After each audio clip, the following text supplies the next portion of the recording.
So welcome to my YouTube channel Accounting Fighter. I hope you are all fit and fine.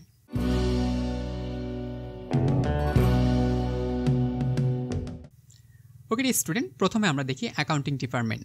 So accounting ডিপার্টমেন্টে তোমাদের কি কি বই রয়েছে তার পূর্বে আমরা কিছু কথা বলে নিই। সেটি হচ্ছে তুমি যেই ডিপার্টমেন্টে পড়ো না কেন, accounting department, finance department, marketing অথবা ম্যানেজমেন্ট, তোমার এই অনার্স কমপ্লিট করতে 4 বছর সময় লাগবে। এটা শুধুমাত্র কাগজে কলমে, কিন্তু তুমি যেহেতু ন্যাশনাল ইউনিভার্সিটিতে পড়াশোনা করছো এর জন্য তোমার সময় লাগতে পারে 5 থেকে 6 বছর। আবারও বলছি 5 থেকে 6 বছর তোমার সময় লাগতে পারে অনার্সটি কমপ্লিট করতে, ঠিক আছে? ওকে, যেহেতু তোমাদের সিলেবাস পরিবর্তন হয়েছে এই জন্য বইয়ের নামগুলো কিছু পরিবর্তন এসেছে, আবার নতুন নতুন বইও অ্যাড করা হয়েছে। তোমাদের এটি কার্যকর হচ্ছে 2024-25 সেশন থেকে, তার মানে তোমাদের এই ফার্স্ট ইয়ার থেকে এটি কার্যক্রম শুরু হবে। তোমরা নতুন সিলেবাসের নতুন বইয়ের মাধ্যমে পড়াশোনা করবে, ঠিক আছে? ওকে, এরপর দেখো স্টুডেন্ট, বই কেনার সময় তোমাকে অবশ্যই প্রথম যে বিষয়টি মাথায় রাখতে হবে সেটি হচ্ছে সাবজেক্ট কোড। অর্থাৎ তুমি যে সাবজেক্টটি কিনতে চাবা ওই সাবজেক্টটি কেনার পূর্বে তোমাকে ওই সাবজেক্টের যে একটা কোড থাকে এই কোড দেখে তোমাকে বইগুলো কিনতে হবে। কেন কিনতে হবে স্টুডেন্ট? দেখো, তুমি যদি অ্যাকাউন্টিং ডিপার্টমেন্টে পড়ো, ফাইন্যান্স ডিপার্টমেন্টে, মার্কেটিং বা ম্যানেজমেন্ট ডিপার্টমেন্টে পড়বা, সকল বিভাগে কিন্তু সেম বই থাকবে, কিন্তু তোমাদের এই যে সাবজেক্ট কোডগুলো আছে এই কোডগুলো কিন্তু আলাদা হয়ে থাকবে। আর আলাদা হয়ে থাকার কারণে তোমাদের কিন্তু প্রশ্নপত্র আলাদা হয়ে থাকবে, ঠিক আছে? কোনো ডিপার্টমেন্টের সাথে কোনো ডিপার্টমেন্টের প্রশ্ন কিন্তু মিল থাকে না। এই জন্য বলবো বই কেনার সময় অবশ্যই সাবজেক্ট কোডগুলো দেখে বই কেনার ট্রাই করবে, ঠিক আছে? এরপর দেখো স্টুডেন্ট, প্রত্যেকটা ডিপার্টমেন্টের জন্য 3টি বই কম্পালসারি করে দিয়েছে। এই 3টি বই পড়তে হবে ফার্স্ট ইয়ারের জন্য। তার মানে আগেই পড়ানো হতো ইতিহাস, কিন্তু এই ইতিহাসে নতুন একটা ইতিহাস দেওয়া হয়েছে। এই নতুন ইতিহাসে কিছু পরিবর্তন হয়েছে। সো নতুন ইতিহাসের নাম দেওয়া হয়েছে হিস্ট্রি অফ বাংলাদেশ। তার মানে বাংলাদেশের কী কী রয়েছে নতুন করে ওই হিস্ট্রি তোমাকে পড়তে হবে। কিন্তু বিগত সালগুলোতে যারা স্টুডেন্ট পড়াশোনা করেছে অ্যাকাউন্টিং, ফাইন্যান্স, ম্যানেজমেন্ট, মার্কেটিং, তাদেরও কিন্তু ইতিহাস পড়তে হয়েছে, তবে ওইটা আলাদা ইতিহাস ছিল, ঠিক আছে? সো এটি হচ্ছে একটা থিওরি সাবজেক্ট। তোমাদের 100 মার্কের পরীক্ষা হবে। তোমাদের ক্রেডিট রয়েছে, এটি 4 ক্রেডিট রয়েছে। তারপরে তোমাদের আইসিটি রয়েছে। এটির নাম দেওয়া হয়েছে ইনফরমেশন অ্যান্ড কমিউনিকেশন টেকনোলজি, যাকে আমরা শর্টকাটে বলতে পারি আইসিটি।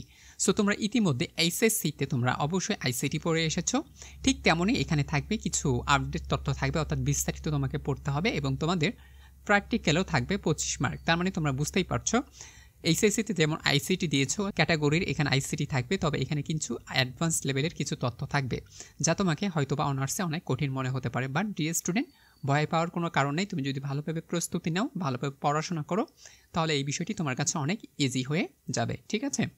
সো এই 3টা বিষয় ছিল কম্পালসারি, তার মানে প্রত্যেকটা ডিপার্টমেন্টে এই 3টি সাবজেক্ট কিন্তু পড়তেই হবে, মাস্ট বি, ঠিক আছে? ওকে, এরপর দেখো ডিয়ার স্টুডেন্ট, তোমাকে দেওয়া হচ্ছে অ্যাকাউন্টিং ডিপার্টমেন্টের জন্য কী কী বিষয় পড়তে হবে। সো বিগত বছরগুলোতে কিছু সাবজেক্ট ছিল, তোমাদের অল সাবজেক্ট হচ্ছে এই বছর দেওয়া আছে মোটামুটি কয়টা?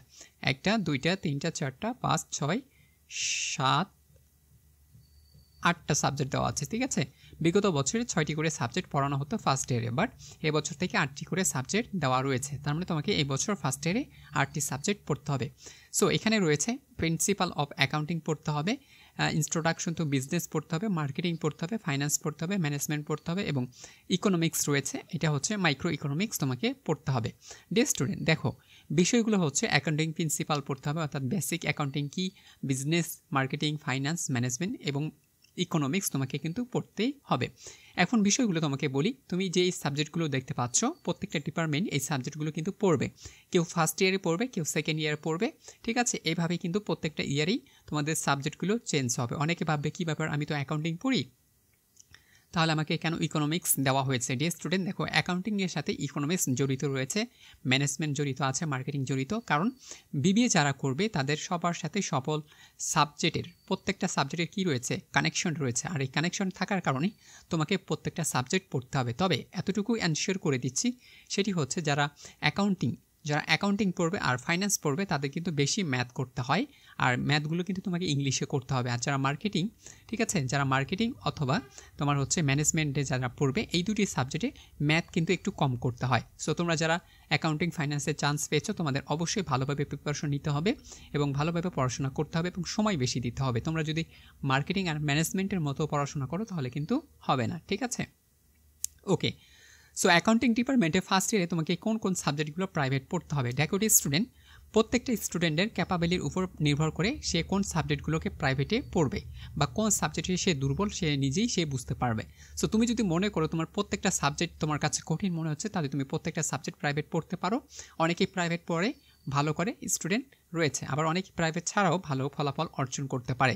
সো বিষয়টা তোমার কাছে নির্ভর করছে, তুমি প্রাইভেট পড়ে পড়াশোনা করবে না প্রাইভেট ছাড়াই তুমি পড়াশোনা করবে। যেহেতু এখন ইউটিউবে অ্যাভেলেবেল অনেক কোর্স রয়েছে, তুমি ইউটিউবেও অনেকগুলো কোর্স দেখার মাধ্যমেও তুমি কিন্তু তোমার কোর্সগুলো কমপ্লিট করতে পারবে।